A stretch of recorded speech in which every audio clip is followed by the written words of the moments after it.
Praise Lord. ദൈവത്തിൻ്റെ അതിപരിശുദ്ധമായ നാമം വാഴ്ത്തപ്പെടുമാറാകട്ടെ. ഈ പ്രഭാതത്തിൽ വലിയവനായ ദൈവത്തിൻ്റെ മുഖത്തേക്ക് നോക്കുവാൻ ദൈവം ഒരുക്കിയ സാവകാശങ്ങളെ ഓർത്ത് ദൈവത്തെ സ്തുതിക്കുന്നു. ഇന്നത്തെ പ്രഭാത ചിന്തയ്ക്കായി മത്തായി സുവിശേഷം 8-ാം അധ്യായം അതിൻ്റെ 13-ാമത്തെ വാക്യം. പിന്നെ യേശു ശതാധിപനോട്, പോകുക, നീ വിശ്വസിച്ചതുപോലെ നിനക്ക് ഭവിക്കട്ടെ എന്ന് പറഞ്ഞു. ആ നാഴിക തന്നെ അവൻ്റെ ബാല്യക്കാരന് സൗഖ്യം വന്നു.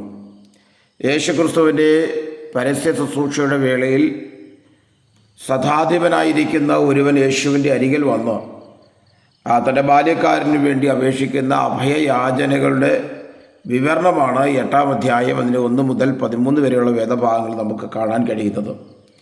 സൗഖ്യത്തിനും സമാധാനത്തിനുമായി കർത്താവിൻ്റെ സന്നിധിയിലേക്ക് കടന്നു വരുന്ന 10,000-ങ്ങൾ ഒരുവനായിരുന്നു റോമൻ സൈന്യത്തിലെ 100 പടയാളികൾക്ക് അധിപനായ ശതാധിപൻ. യഹൂദ സഭാ ഭരണാധികാരികളും അതുപോലെ തന്നെ മേധാവികളും യേശുവിനെ കൊല്ലുവാൻ തക്കം പാർത്തിരുന്ന സാഹചര്യത്തിലാണ് ഈ ശതാധിപൻ യേശുവിൻ്റെ അടുക്കിലേക്ക് ചെല്ലുന്നത്. വ്യക്തിപരമായ സൗഖ്യങ്ങൾക്കായും നേട്ടങ്ങൾക്കായും അനേകർ കർത്താവിനെ സമീപിച്ചു. എന്നാൽ ഔദ്യോഗിക സ്ഥാനമാനങ്ങളുടെ സുരക്ഷിതത്വങ്ങളോ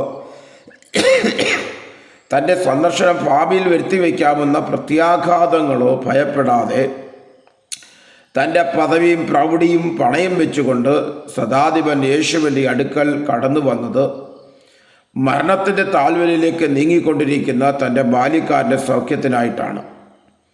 തൻ്റെ അടിമയ്ക്ക് വേണ്ടി അതിവേദനയോടെ കേഴുന്ന ശതാധിപൻ്റെ ശബ്ദം സ്നേഹസാഗരമായ കർത്താവിനെ ശതാധിപൻ്റെ ഭവനത്തിലേക്ക് നടക്കുവാൻ പ്രേരിപ്പിച്ചു. കർത്താവിന് എഴുന്നള്ളാവുന്ന യോഗ്യത തൻ്റെ ഭവനത്തിൽ ഇല്ലെന്ന് സമ്മതിച്ചുകൊണ്ട് കർത്താവ് ഒരു വാക്ക് മാത്രം കൽപ്പിച്ചാൽ എൻ്റെ ബാല്യക്കാരൻ സൗഖ്യം പ്രാപിക്കുമെന്ന് കേഴ്ന്ന് അപേക്ഷിക്കുന്ന ശതാധിപൻ്റെ ചിത്രം ഇതിൻ്റെ അകത്ത് നമുക്ക് കാണുവാൻ കഴിയും.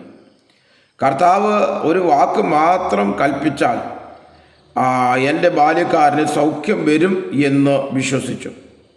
ബാല്യക്കാരന് കർത്താവിൽ നിന്ന് സൗഖ്യം നേടിയെടുക്കുവാനും ദൈവപുത്രനായ യേശുക്രിസ്തുവിനെ അനുഭവിച്ചറിയുവാനും അത് മുഖാന്തരമായി തീർന്നു.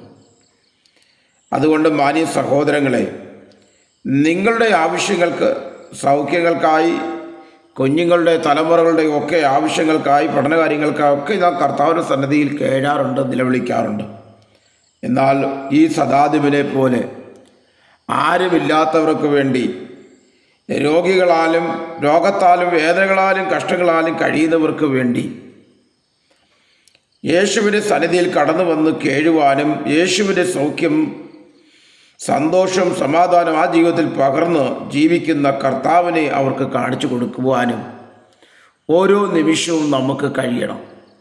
അതുകൊണ്ട് ഇന്ന് പകലിൽ ഞാൻ നിങ്ങളോട് പറയുന്നു, ശതാധിപനെ പോലെ നമ്മുടെ പ്രൗഢിയും നമ്മുടെ പദവിയും ഒക്കെ ഒന്ന് മാറ്റിവെച്ച് കർത്താവിൻ്റെ സന്നിധിയിൽ താഴുവാൻ തയ്യാറായാൽ കർത്താവ് തീർച്ചയായും നമ്മുടെ വിഷയങ്ങൾക്ക് മറുപടി ലഭിക്കും.